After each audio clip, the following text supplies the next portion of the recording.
The Grand Chapati Contest, written by Asha Nehemiah, illustrations by Chetan Sharma. A Penguin Random House book. There once lived a happy king who hardly ever felt sad. He was not upset when the chief polisher polished his golden crown with black shoe polish by mistake, or when his children used his silver hairbrush to brush the palace dog. There was just one thing that made the king unhappy. That was when the chapatis he ate were not made perfectly. When the palace's Chief Chapati Cook left to become a holy man, everyone was worried. None of the other cooks in the royal kitchen knew how to make soft, round, and fluffy-puffy chapatis just the way the king liked. All the other cooks were too scared to even try making chapatis. They knew bad chapatis made the king unhappy. As for the queen, she was too busy repairing the big clock in the high tower and designing a new fountain in the royal garden. She had no intention of ever making a chapati. However, the queen was good at coming up with solutions. "Don't be upset, dear. I'll soon be getting the best chapati cook ever. I am holding a Grand Chapati Contest. The cook who makes the best chapati will be given a job in the palace kitchen and a bag of gold coins as the prize." Meena was out flying a kite when she heard the royal messengers. She lived with her parents in a small hut at the edge of the kingdom. Her father was a peanut seller and he roasted and sold peanuts from his cart. Everyone loved the hot roasted peanuts that Meena's father sold. But peanuts were cheap, so they were poor. Meena's family mostly ate just plain chapatis, sometimes with peanut chutney. They could not afford vegetables or meat. And because that was the only thing she ever made, Meena's mother was an expert chapati maker. She made the fluffiest, softest chapatis. When Meena heard about the Grand Chapati Contest, she ran home to tell her mother. She was sure her mother could win. "Me?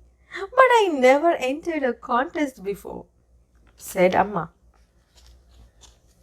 When they told Meena's father, he said, "Don't be silly.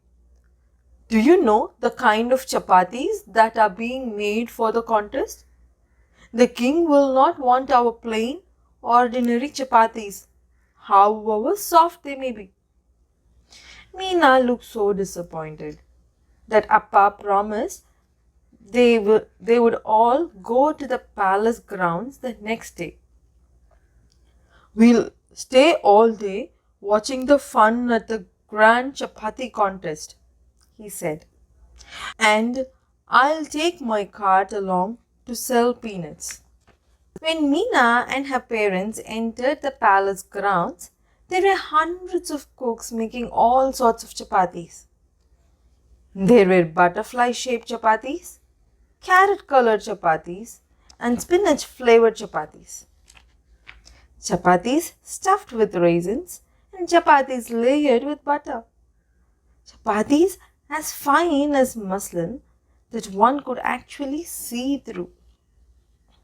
One of the cooks had just finished making a chapati that was so large and soft and fluffy-puffy that it began to float away. The cook jumped up to grab the chapati and oops, he floated away, up, up and away with his chapati.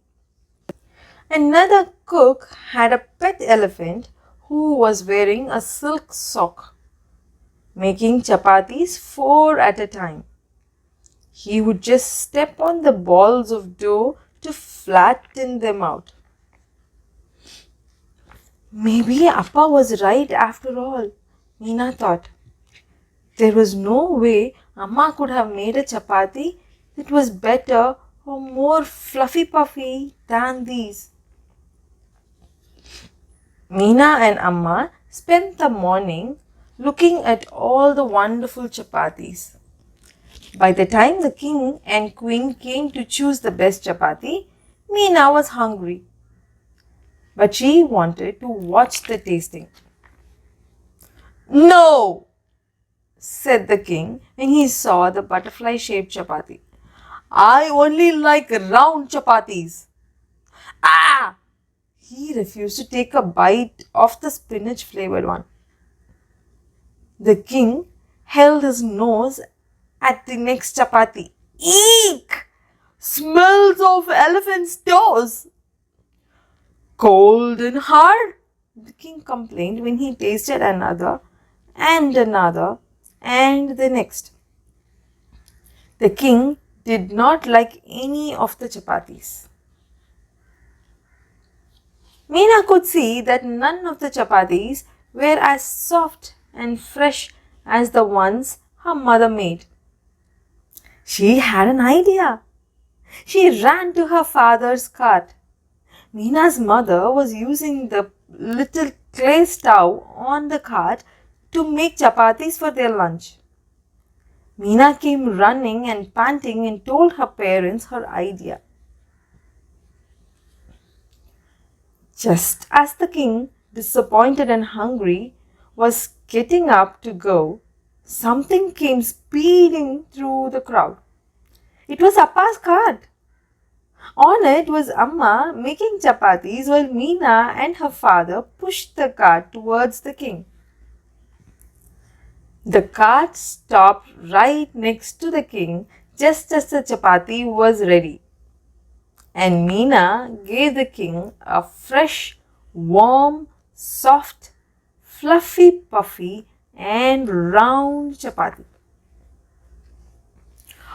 Perfect! Smiled the king. May I have another one, please? And though the king had already tasted a great many chapatis, he ate a dozen of the soft, round, fluffy-puffy chapatis that Amma made. Amma was the winner of the contest.